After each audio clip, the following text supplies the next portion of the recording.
ஆதி சதுர்வேதங்கள் ஓதும் பரஞ்சோதியே எங்கள் அச்சனார் கோவில் அரசே. நம்புவோர்க்கு உபகாரி என்பதில் இவரன்றியில் நாட்டில் ஓர் தெய்வம் யார்கான். ஆதி சதுர்வேதங்கள் ஓதும் பரஞ்சோதியே எங்கள் அச்சனார் கோவில் அரசே. சுவாமியே சரணமையப்பா. அச்சங்கோவில் அரசே சரணமையப்பா. பகவானுடைய 60வது திருப்பெயர் நாமா கஜஸ்கந்தாய நமஹா. யானை தோளின் மீது இருப்பவனுக்கு நமஸ்காரம். இது முதல்லேருந்து சொல்லின்னு வர்றது எல்லாமே அந்த யானை மேலே பகவான் இருக்கிறத வர்ணிச்சுண்டு சொல்கிறதா இருக்குது. முன்னாடி நடுவில் இருக்கிறது, இந்த நடுவில் அதுக்கப்புறம் முன்னாடி உட்காந்துக்கிறது, நடுவில் இருக்கிறது, இதெல்லாத்தையும் வர்ணிச்சுண்டே வருது. யானை மேலே இருக்கிறது தான் அது சொல்கிறது. யானை தோளின் மீது இருப்பவனுக்கு நமஸ்காரம். கஜ யானை, ஸ்கந்த தோளின் மீது உள்ளவன். யானையை வாகனமாக கொண்டிருக்கார், யானை மேலே ரொம்ப பிரியமாக இருக்கார், யானையை எப்பவும் விடாமல் இருக்காருங்கிறது தான் இங்கே விஷயம். நிறைய இடங்களில் யானை மேலையோடையும் சேர்ந்து உட்காந்துருக்கிற மாதிரியான அமைப்பு திருநெல்வேலி பக்கங்கள்லாம் நிறைய இடங்களில் உண்டு. அதன் தோல் மீது எப்பயும் விசேஷமாக அமர்ந்திருக்கார். நாம் நினைக்கிறோம் யானை மேலே உட்காந்துக்கிறது ரொம்ப சுலபம்னு. இங்கே திருப்பி திருப்பி நிறைய நாமாக்கள் யானையை பற்றியே சொல்லிட்டு வரதுக்கு காரணம், யானை மேலே கொஞ்ச நேரத்துக்கு மேலே யாராலையும் உட்கார முடியாது. யானையினுடைய தோலினுடையதான வலிவு ரொம்ப கஷ்டம். பகவான் கஜசர்மாம்பரர் அப்படிங்கிற பேரோட யானைத்தோலை உரிச்சு போட்டுருக்காரே பரமேஸ்வரன் இவருடைய அப்பா, அது ரொம்ப கஷ்டமான ஒரு காரியம். ஏன்னா யானையினுடையதான தோலினுடைய கணம் மனுஷனால் தாங்க முடியாததாக சொல்லப்பட்டிருக்கு.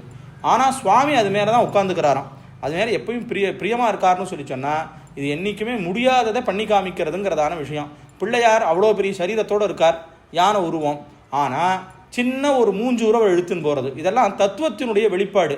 அவர்னால முடியுமா, இதில் அவர் உட்காந்தா அது தாங்குமாங்கிறது அர்த்தம் இல்லை. சாஸ்தாவையோ குழந்தையா சொல்லப்பட்டிருக்கு, பால சாஸ்தான்னு.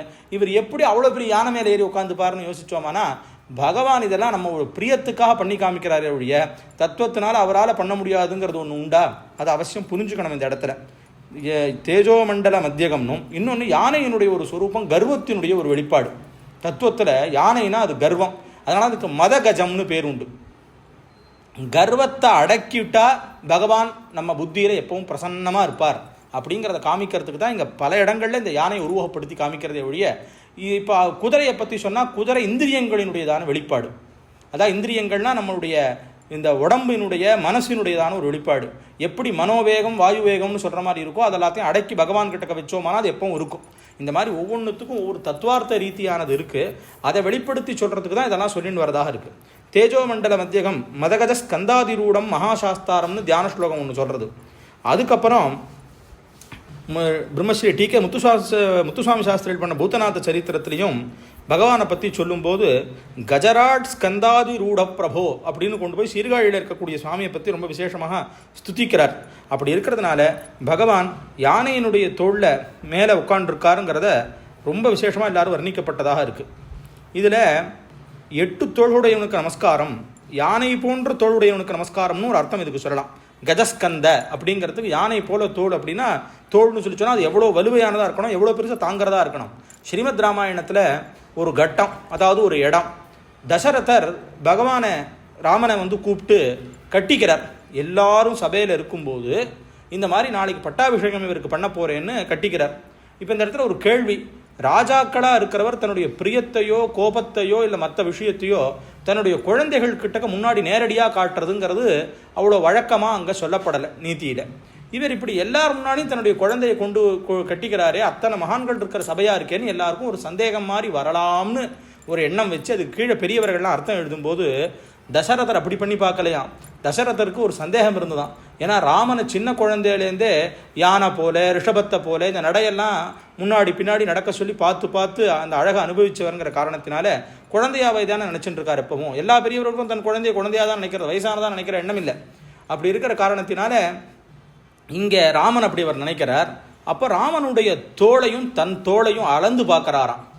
இத்தனை நாள் இந்த பூமியை ஒரு குடக்கு கீழ் நாம் ஆண்டோமே, சக்கரவர்த்தியை ஆண்டோமே, குழந்தைக்கு இந்த சாமர்த்தியமானது, இந்த வலுவானது இந்த தோளுக்கு இருக்கா அப்படின்னு பார்த்தாராம். அதனால் கட்டின்றாருன்னு பெரியவர்கள்லாம் ரொம்ப ரசபரித்தமான அர்த்தங்கள்லாம் சொல்கிறது உண்டு. அந்த மாதிரி யானை போல தோள் உள்ளவர்னா எல்லாத்தையும் தாங்கிறவர்னு அர்த்தம். இதில் பரிபாஷைன்னு ஒன்று உண்டு.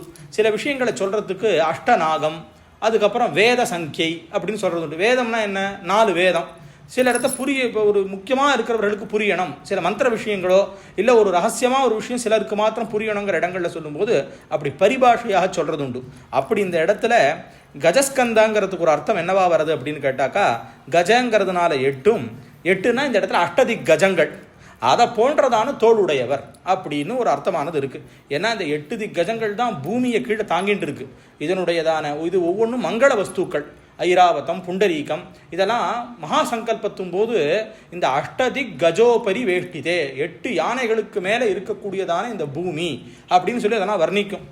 இந்த பகீரதனுடைய பிரயர்த்தனத்தில் ஸ்ரீமத் ராமாயணத்தில் கடலை பற்றி சகர சரித்திரம் சொல்லும்போது அவர்கள்லாம் சேர்ந்து கடலை தோண்டி உள்ளுக்குள்ளே போய், கடலை அப்போ வரல, பூமியை தோண்டியதுனால பெரிய பள்ளமாக போயிடுச்சு. அப்புறம் தான் அங்கே தீர்த்தம் வருது. பிரம்மா கிட்ட போய் தேவதைகள் பிரார்த்தனை பண்ணி, ராமாயணத்தில் வால்மீகி பகவானே இதை சொல்கிறார்.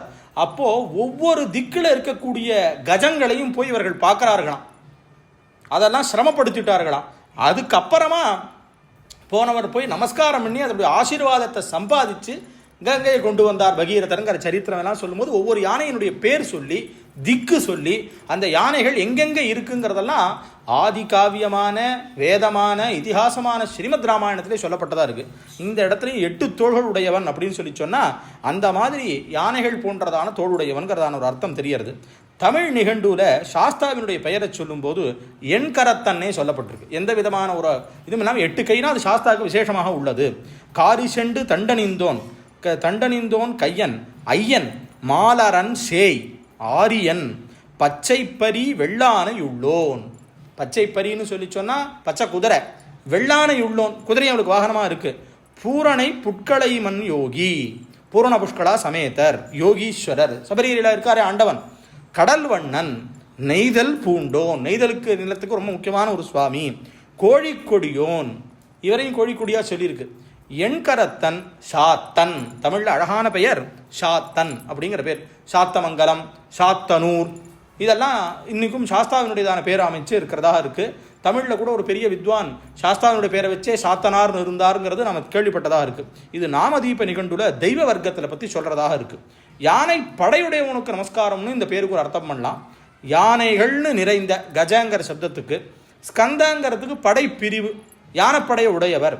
ஐயனும் குதிரை மேலே யானை கோட்டி சேனை சூழ மெய்யனும் நடுவில் துலங்க பூதப்படங்கள் ஒய்யாரமாகவே தானே செல்லவேன்னு சாஸ்தா பாடல்லையும் இந்த விசேஷமாக தெரிவிக்கிற காரணத்தினால யானை தோளில் மீது இருக்கிறவனுங்கிற ஒரு அர்த்தமும் இந்த இடத்துல இருக்குது.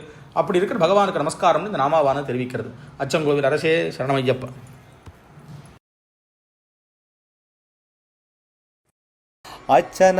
அச்சனார் கோவில் அரசே சுவாமியே சரணமையப்பா.